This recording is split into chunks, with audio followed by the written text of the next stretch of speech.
Good morning. अपने biology online class में आप सभी का स्वागत है। 7 लेसन पिछली क्लास में कंप्लीट हो चुके हैं। आज की ऑनलाइन क्लास में 8वां लेसन स्टार्ट करेंगे, जिसका नाम है पादपों में खनिज पोषण। इसका नाम क्या है? पादपों में खनिज पोषण। आज पहला पीरियड है 8वें लेसन का। इसे आज प्रारंभ करते हैं। देखो, प्लांट्स में खनिज पोषण, सबसे पहले नाम आ रहा है पोषण। क्या है? पोषण। सबसे पहले देखना है कि पोषण क्या होता है।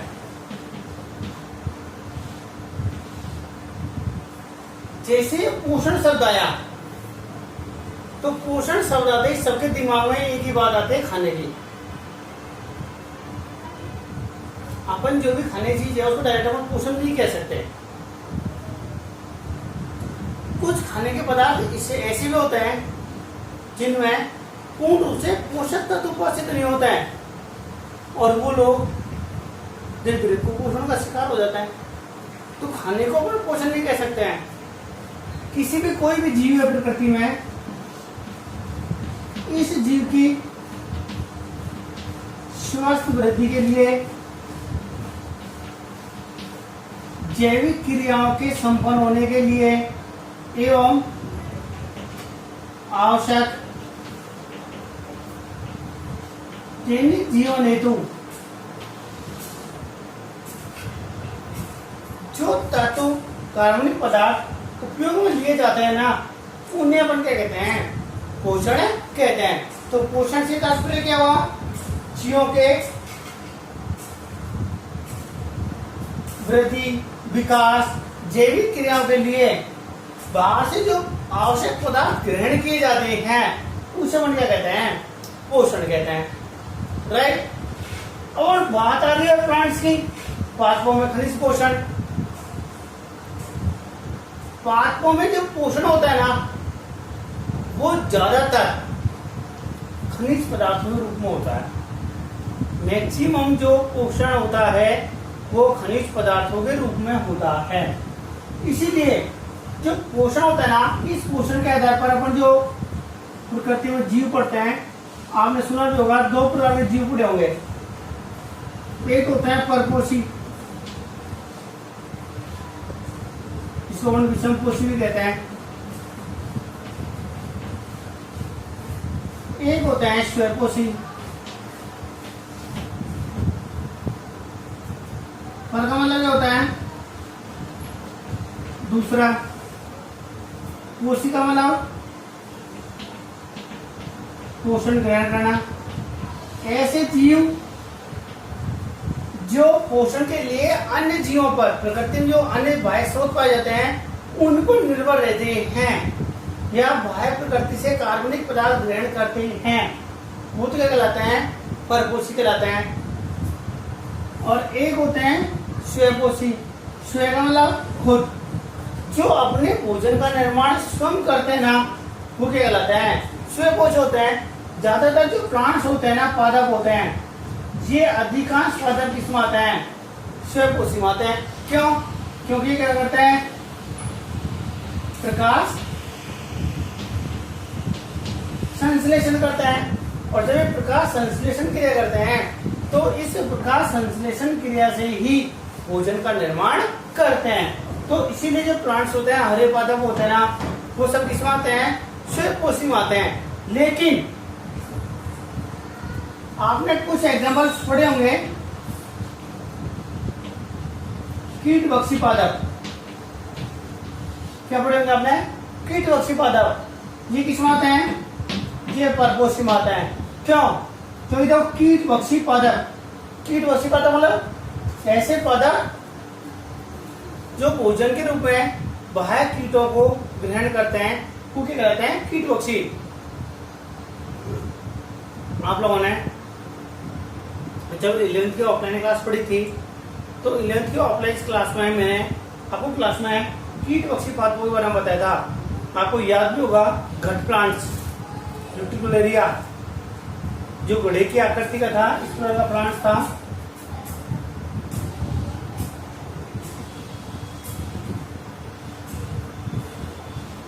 अलग होता है लेकिन जमीन में छोटा सा बना देता हूँ ऐसे रफली। इसकी लीफ होती है, इसमें पाचक पदार्थ भरा होता है, पड़ा था ऐसा। जी घड़े की समान आकृति होती है, इसलिए इसको घटपदा बोलता है। जब कोई कीट यहाँ पे बैठता है तो कीट का गिर जाता है, इसके अंदर गिर जाता है, ये कोई कीट गिर गया। जैसे कीट यहाँ निकले गिरेगा तो निकलने की कोशिश करेगा, और इसके जो कांटे होते हैं ना इसके अपोजिट डायरेक्शन में होता है, तो ये कीट आसानी से निकल नहीं पाता है। इसके साथ ही जैसे कोई कीट इसमें आके नीचे गिर जाता है तो ऊपर से लीफ होती है, ये उसको ढक लेती है। जैसे ही ये कीट मरता है, ये पाचक पदार्थ इसका पाचन कर देता है और ऊर्जा का अवशोषण कर लेते हैं। तो इसलिए क्या होता है, ये अमरबेल है, कीटोक्सी प्लांट्स होते हैं, ये सब क्या करते हैं, ये बाह्य स्रोतों से पोषण ग्रहण करते हैं। इसीलिए क्या होता है, ये विषम कोषीय परपोषी आते हैं। अमरबेल का आपने एग्जाम्पल देखा होगा, खूब सारे देखे होंगे। आप कहोगे, कुछ बच्चे कहेंगे कि सर अमरबेल कैसे होती है। आपने कई बार रास्ते में आते हैं अपन, किसी प्लांट के ऊपर ना एक बेल की समान लता के समान छोटी छोटी सी लाइनिंग सी पूरे प्लांट्स को घेरी हुई होती है। उसमें पत्ते नहीं होती हैं, केवल लाइनिंग से बहुत सारे जाल सा बना होता है। वो क्या होती है, अमरबेल होती है। उसमें क्या होता है कि उसमें कुछ चूसकांग पाए जाते हैं, और उसके जो चूसकांग होते हैं ना, वो क्या करते हैं, जो अपने फ्लोएम होते हैं अंदर तक धस जाते हैं और फ्लोएम से डायरेक्ट भोजन की सप्लाई कर लेते हैं, और धीरे धीरे अंततः उस प्लांट्स को वो सूखा भी देते हैं। तो ये किस माता है, ये परपोषी माता है। तो इसीलिए प्लांट्स होते हैं ना, ये स्वपोषी होते हैं और परपोषी होते हैं। पोषण के रूप में क्या ग्रहण करते हैं, ये खनिज पदार्थ ग्रहण करते हैं जो मृदा में प्रचुर मात्रा में पाया जाता है। मृदा से ये आसानी से पोषण ग्रहण कर लेते हैं। ठीक है, ये तो एक मैंने आपको जनरल इंट्रोडक्शन बताया कि पोषण क्या होता है, पादपों में पोषण किस प्रकार से बनाते हैं, किस प्रकार से ग्रहण करते हैं। तो ये मैंने आपको जनरल इंट्रोडक्शन बताया भी।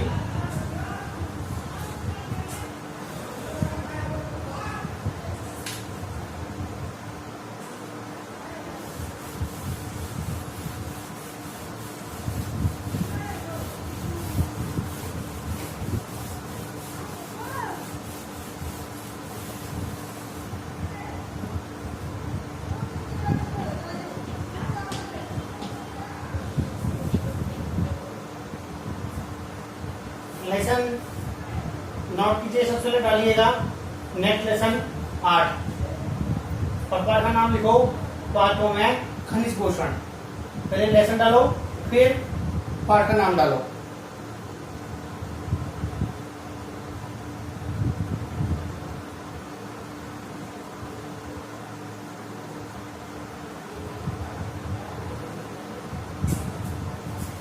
डाल लिया, कॉपी डालो, पोषण।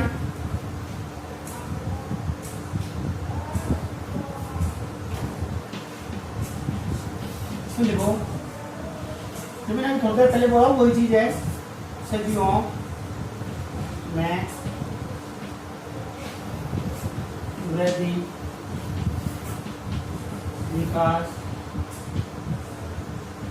या जीवन चक्र पूरा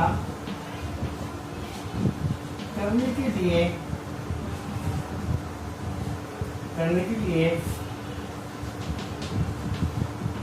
बाहर से जो आवश्यक पदार्थ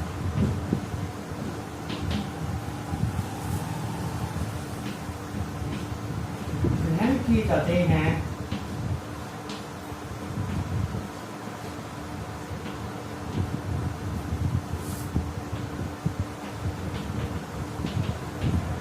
पोषण कहलाता है। एक जनरली नॉर्मल चीज लिखी है कि जो किसी भी प्रकार के जो जीव होते हैं उन जीवों में वृद्धि के लिए, विकास के लिए या जैविक जीवन चक्र को पूरा करने के लिए अपन जो बाह्य वातावरण से भोजन के रूप में जो आवश्यक पदार्थ ग्रहण करते हैं ना, वो क्या कहलाता है, वो पोषण कहलाता है। कुल मिला के भोजन ही पोषण होता है, लेकिन उसमें सभी प्रकार के आवश्यक पोषक तत्व होना जरूरी है, जिसको हम कुल मिला के कह सकते हैं कि संतुलित आहार होना चाहिए। और संतुलित आहार ही क्या होता है, वो पोषण का कार्य करता है। तो सबसे पहले पॉइंट डालिए पोषण और इसको नोट कीजिए।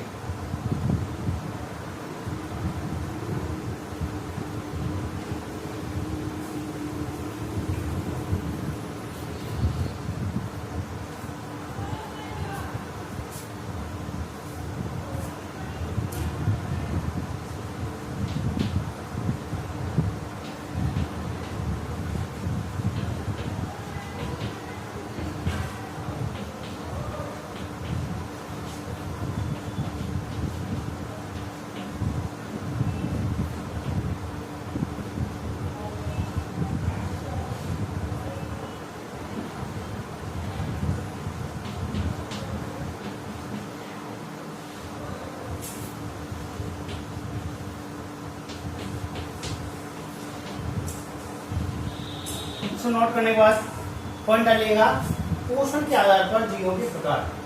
पोषण के आधार पर जीव को किस भागों में बांटा गया है।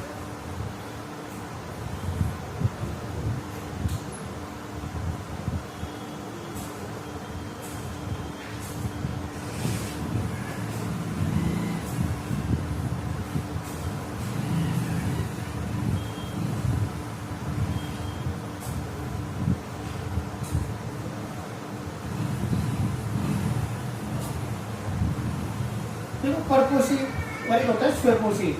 परपोषी का मतलब तो क्या होता है, सीधी सी बात ये होता है पोषण के लिए किस पर डिपेंड होंगे, ये अन्य बाह्य स्रोतों पर डिपेंड होंगे। स्वयंपोषी क्या होंगे, पोषण का निर्माण स्वयं बनाएंगे।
पाथों में जैसे तो पाथों की बात करें, पाथों में क्या जाएगा, अमरवेल,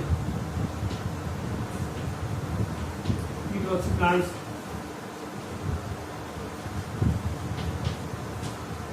और जीवाणु, ये सब किसमें आता है, ये परपोषी में आता है।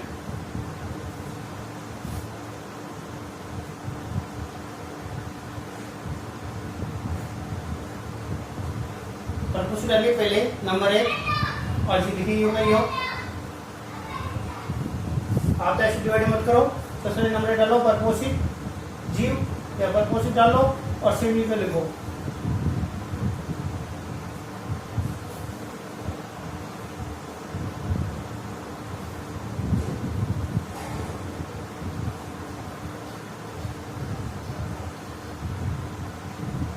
तो क्या नंबर 2 डालो पॉइंट स्वयंपोषित।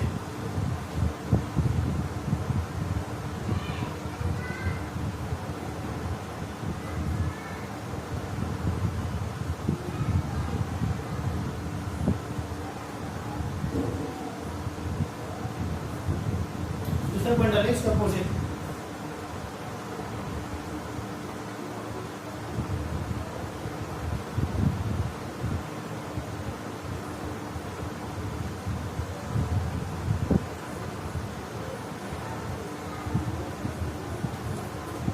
हो गया, नंबर डालो इसके अपोजिट।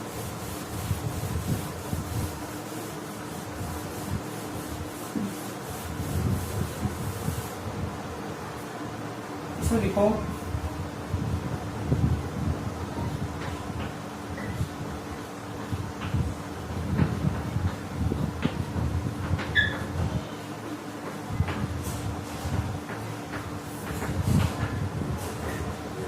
ऐसे जीव जो पोषण से संबंधित है सभी आवश्यकताओं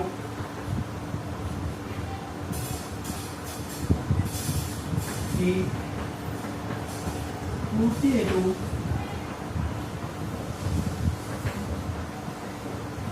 कार्बनिक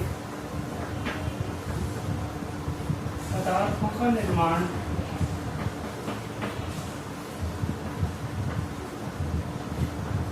स्वयं करते हैं।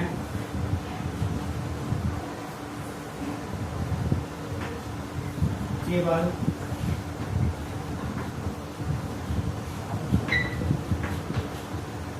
स्रोतों से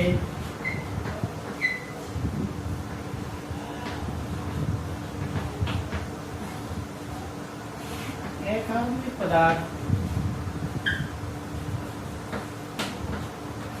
निर्माण किए जाते हैं। अकार्बनिक पदार्थ ग्रहण करते हैं।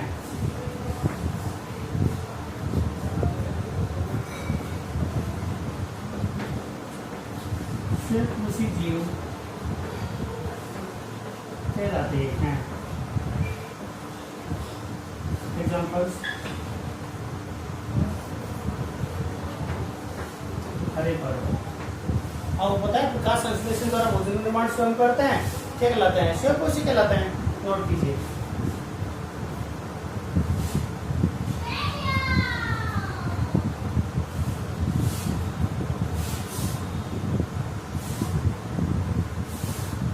जनरल डॉट एक्शन लिखा है मैंने वो।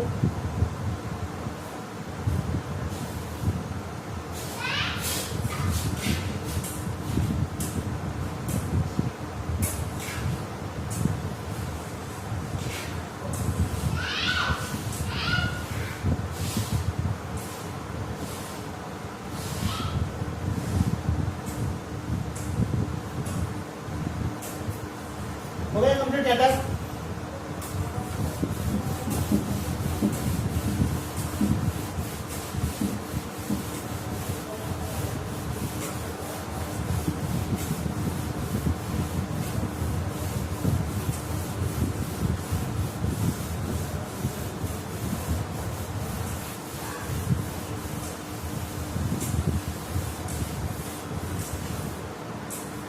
आप टॉपिक डालिए।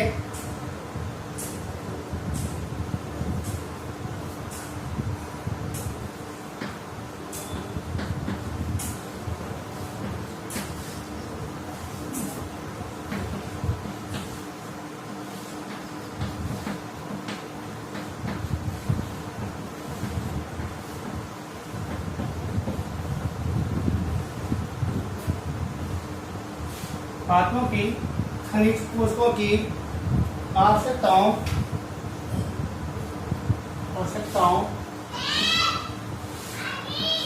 के अध्ययन की विधियां। पात्रों की खनिज पोषकों की आवश्यकताओं के अध्ययन की विधियां। कहने का मतलब ये है, पॉइंट डालेगा, पॉइंट है ये नया।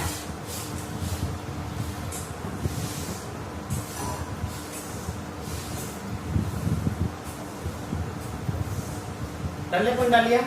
अब सुनो, प्रकृति में लगभग 105 तत्व के आसपास पाए जाते हैं मृदा में। जिनमें से पादपों में लगभग 60 तत्वों के आसपास उपस्थित होते हैं, 60 से 70 उपस्थित होते हैं। लेकिन इन 60 में से 17 तत्व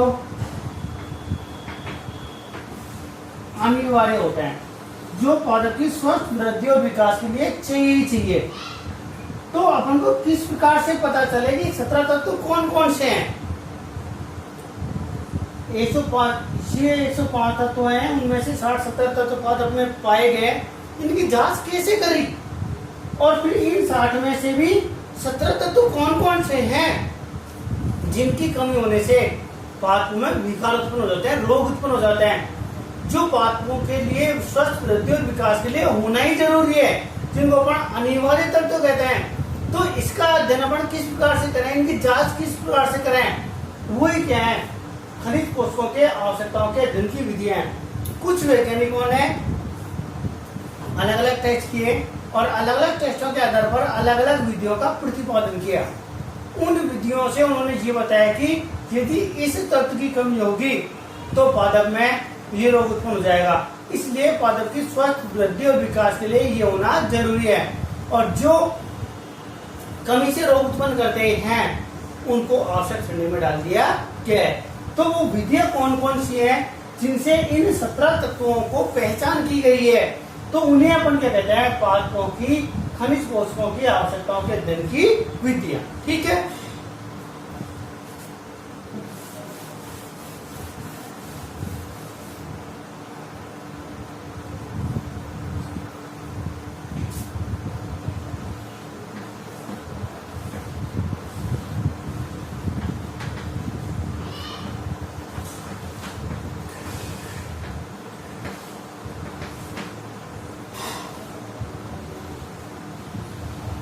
पहली विधि, पादप भस्म विश्लेषण।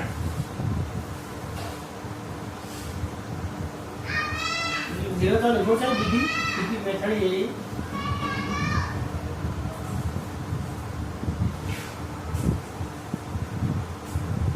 पॉइंट डालो, पहली विधि डालो।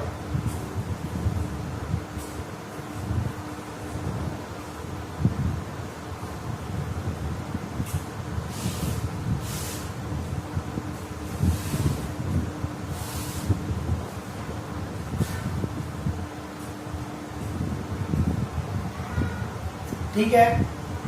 अब पूरा दिमाग का सुनो एक बार कि देख लो ये भस्म क्या होती है। भस्म होता है राख। जब लकड़ी को जलाते हैं और लकड़ी जब पूर्ण रूप से जल जाती है और जलने के बाद वो काला काला सा पाउडर सा बचता है ना, उसको अपन क्या कहते हैं? राख कहते हैं। और वही क्या कहलाती है? वो भस्म कहलाती है। उसका एनालिसिस करने के बाद कौन से पदार्थ प्रेजेंट होते हैं, कौन से नहीं होते हैं, वो इनका अध्ययन इसी कहता है। इसलिए इसका नाम पड़ा है पादप भस्म विश्लेषण विधि। ठीक है।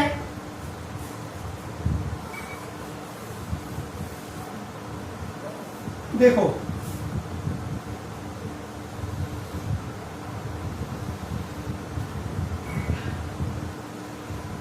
सबसे पहले अपन ने एक गीली, इसको हम कह सकते हैं एक हरी लकड़ी का टुकड़ा लिया, एक फ्रेश ताजा लकड़ी का टुकड़ा काट लिया छोटा सा। ठीक है। जब ये लकड़ी गीली हरी होती है तो आपको पता है कि ये इसमें पानी उपस्थित होता है। गीली होती है नहीं होती है? होती है ना।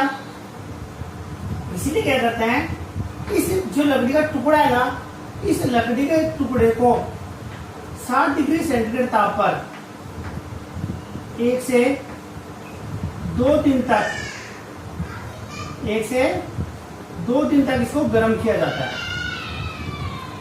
जैसे गर्म करते हैं तो इस लकड़ी में से जो भी जल पाया जाता है, नमी पाई जाती है, वो नमी वाष्प के रूप में बाहर निकल जाती है। लकड़ी प्लस जलवाष्प। इसमें जो नमी थी लकड़ी की नमी का निकलना, लकड़ी की जो नमी होती है वो बाहर निकल जाती है। तो जो लकड़ी का शेष वजन बचेगा ना पानी निकलने के बाद, इस लकड़ी का क्या होता है, ये कहलाता है शुष्क भाग। क्या कहलाता है ये? शुष्क भाग। जब इस लकड़ी में से जब इसको गर्म किया जाता है और इस लकड़ी में से जो पानी वाष्प में बाहर निकल जाता है, तो शेष जो लकड़ी बचती है ना, वो उसका क्या कहलाता है, वो शुष्क भाग कहलाता है। राइट। अभी प्योर सूखी लकड़ी है, इसमें 1% भी नमी नहीं है। और नमी आपको मैं बता दूं नमी कैसे निकलती है। कई बार खूब सूखी लकड़ी होती है और आपने कई बार घर में चूल्हे पे रोटी बनती हुई देखा होगा, जनरली देखा है। जब चूल्हे में लकड़ी जलती है ना, और अपन चूल्हे के सामने सर्दियों में जनरली बैठते भी हैं, तो जैसे जैसे लकड़ी जलती है तो पीछे सिरे से बुदबुदाहट उठती है छोटी सी, और खूब सूखी लकड़ी होती है, उसके बाद भी उसमें बुदबुदाहट उठती है। और जब पानी बाहर निकलता है ना, उसके बाद जो लकड़ी का वेट होता है ना, वही कहलाता है शुष्क भाग कहलाता है। ये क्या कहलाता है? इसका शुष्क भाग कहलाता है।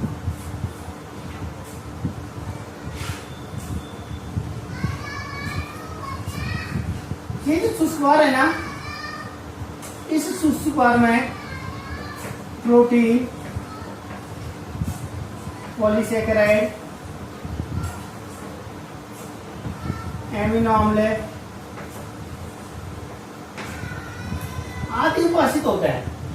क्या होता है? आदि उपाशित होते हैं। फिर इसके बाद में जो लकड़ी है ना, इस लकड़ी को लगभग दोबारा 600 डिग्री सेंटीग्रेड ताप पर इसको दोबारा गर्म किया जाता है। और जैसे गर्म करते हैं तो गर्म करने पर इसमें से H2O, CO2, SO2, NH3 आदि गैस निष्कासित हो जाती है। क्यों हो जाती है? आदि गैस निष्कासित होती है, बाहर निकल जाती हैं। और केवल जो लास्ट में जो पश्चिम के रूप बचता है ना, वो केवल अकार्बनिक पदार्थ बचता है। फिर अकार्बनिक पदार्थ का टेस्ट करता है, और टेस्ट करने के बाद में ये देखा जाता है कि इसमें कौन कौन से तत्व पाए जाते हैं और कौन कौन से तत्व नहीं पाए जाते हैं।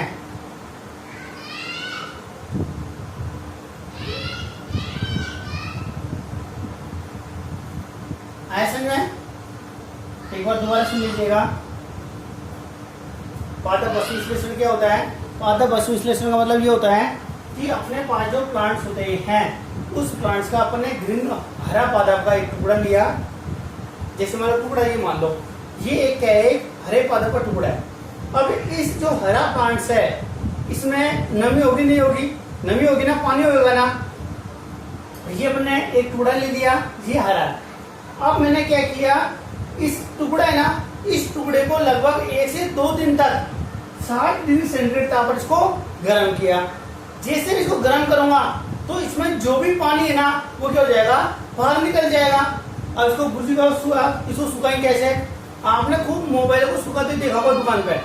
जैसे मोबाइल को सुखाया जाता है ना, बिना उसके केवल भाप से सुखाया जाता है, ऐसे इसमें भाप से क्या निकल जाती है? पानी को बाहर निकाला जाता है। ये नहीं इसको आग के ऊपर या आग के उसको रख देंगे और पानी निकल जाएगा। तो इसको क्या करते हैं? 60 डिग्री सेंटीग्रेड ताप पर इसको जब हीट किया जाता है, गर्म किया जाता है, तो इसमें जो नमी होती है ना, जलवाष्प के रूप में ये बाहर निकल जाती है। केवल जो लकड़ी बचती है ना, वो कहलाता है उसका शुष्क भाग कहलाता है। इसमें केवल कार्बनिक पदार्थ ही शेष बचते हैं, जिसमें प्रोटीन है, पॉलीसेकेराइड्स है, एमिनो अम्ल है, और भी बहुत सारे अन्य तत्व इसमें प्रेजेंट होते हैं। ठीक है। इसके बाद जो लकड़ी बची है ना, शुष्क भाग वाली लकड़ी है ना, इसको दोबारा 600 डिग्री सेंटीग्रेड ताप पर क्या किया, इसको दोबारा हीट किया जाता है, दोबारा गर्म किया जाता है। और जैसे गर्म करते हैं तो कार्बनिक जो पदार्थ पाया जाता है ना, उनका विघटन होने लगता है। और जैसे ही विघटन होने लगता है तो इसमें से H2O, CO2, SO2, NH3, methane आदि गैस निष्कासित हो जाते हैं। और शेष केवल जो शेष बचता है ना, केवल पादप भस्म बचती है, जो राख कहते हैं ना अपन, वो लास्ट में बचती है। फिर उसको एनालिसिस किया जाता है और एनालिसिस करने के बाद में उनमें आवश्यक खनिज पोषक तत्वों की प्रेजेंस का अध्ययन कर लेते हैं। इस प्रकार से इस विधि द्वारा खनिज पोषकों की आवश्यकताओं का अध्ययन किया जाता है। राइट, हमें इसको दोबारा बोल के दिखाऊंगा, समझ लिया असली से। पॉइंट डालो, पादप वाष्प विश्लेषण विधि।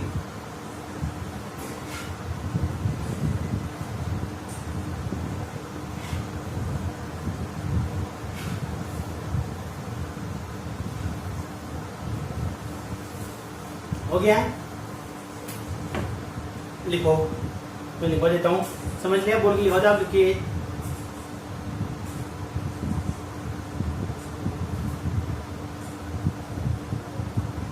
लिखो,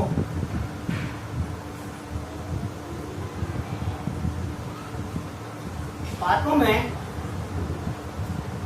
में खनिज पोषकों, पादपों में खनिज पोषकों की उपस्थिति का अध्ययन करने के लिए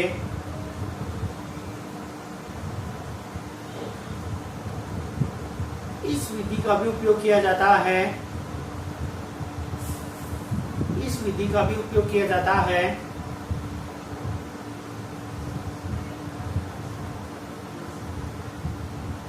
नेक्स्ट लाइन लिखिए, सर्वप्रथम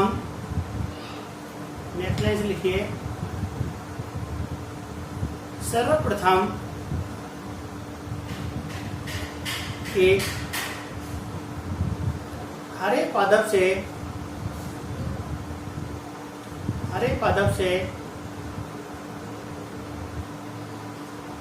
किसी शाखा का टुकड़ा काटते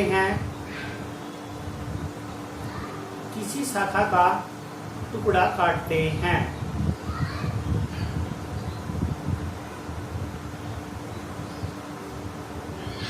नेक्स्ट लाइन लिखिए, और लिखिएगा। नेक्स्ट लाइन लिखिए, इस टुकड़े में पर्याप्त नमी पाई जाती है। इस टुकड़े में पर्याप्त नमी पाई जाती है।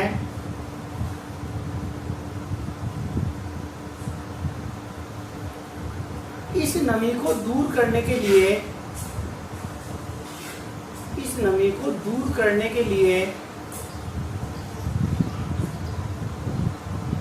1 से 2 दिन के लिए 60 से 70 डिग्री सेंटीग्रेड ताप पर 60 to 70 60 से 70 डिग्री सेंटीग्रेड ताप पर गर्म किया जाता है।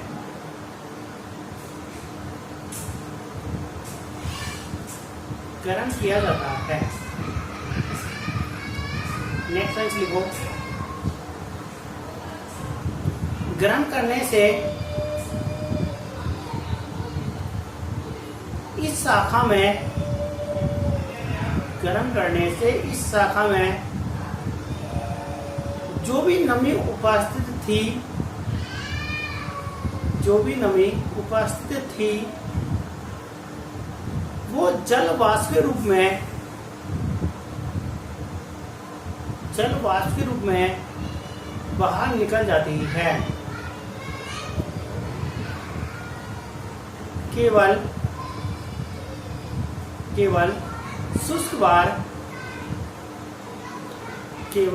शुष्क बार बचता है।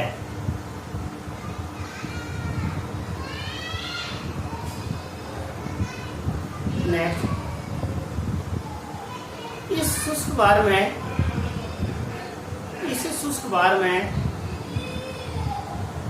कार्बनिक एवं अकार्बनिक पदार्थ उपस्थित होते हैं।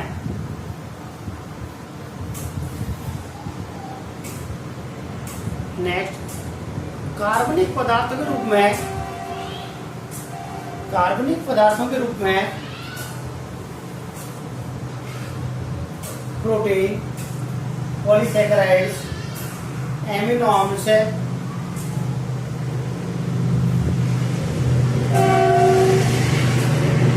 कार्बनिक अम्ल एवं अन्य आवश्यक पदार्थ उपस्थित होते हैं।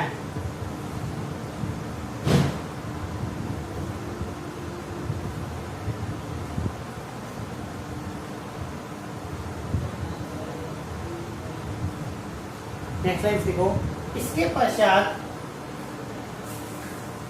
पश्चात इस शाखा को या टुकड़े को, इसके पश्चात इस शाखा या टुकड़े को 600 डिग्री सेंटीग्रेड ताप पर, 600 डिग्री सेंटीग्रेड ताप पर गर्म किया जाता है, गर्म किया जाता है,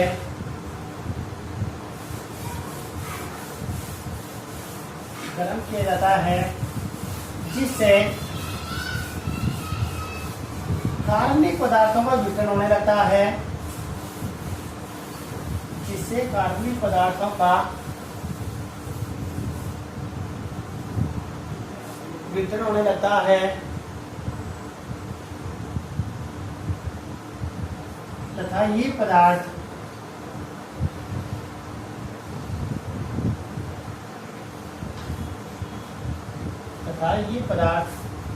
H2O, CO2, SO2, NH3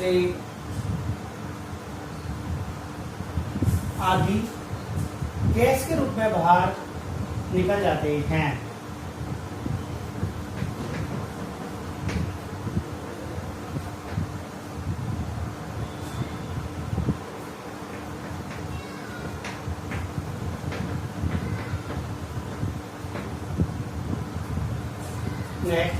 इसके पश्चात केवल एक कार्बनिक पदार्थ शेष बचता है, एक कार्बनिक पदार्थ शेष बचता है, जिसे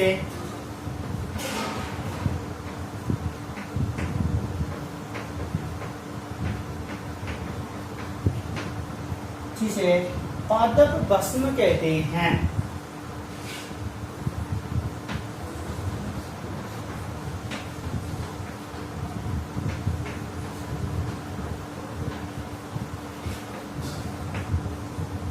पादप भस्म कहते हैं।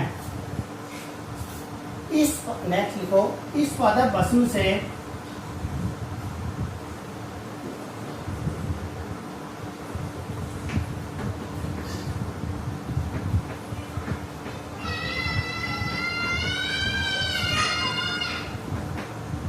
आवश्यक खनिज पोषकों का अध्ययन किया जाता है।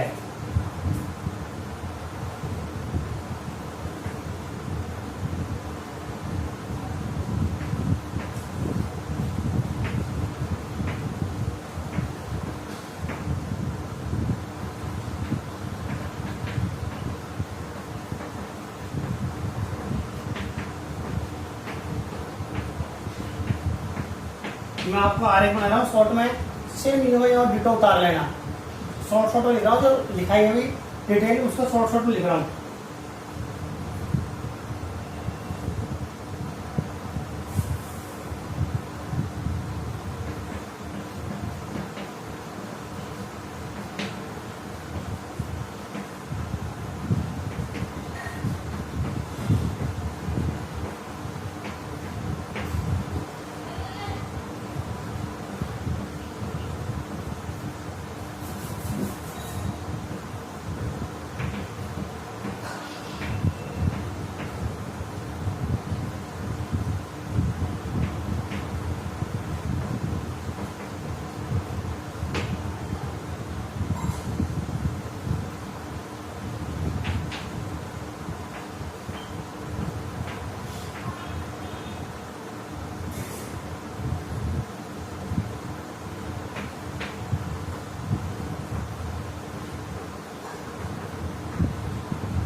शॉर्ट में लिखा है, आप ये उतार ले इसको डिटो।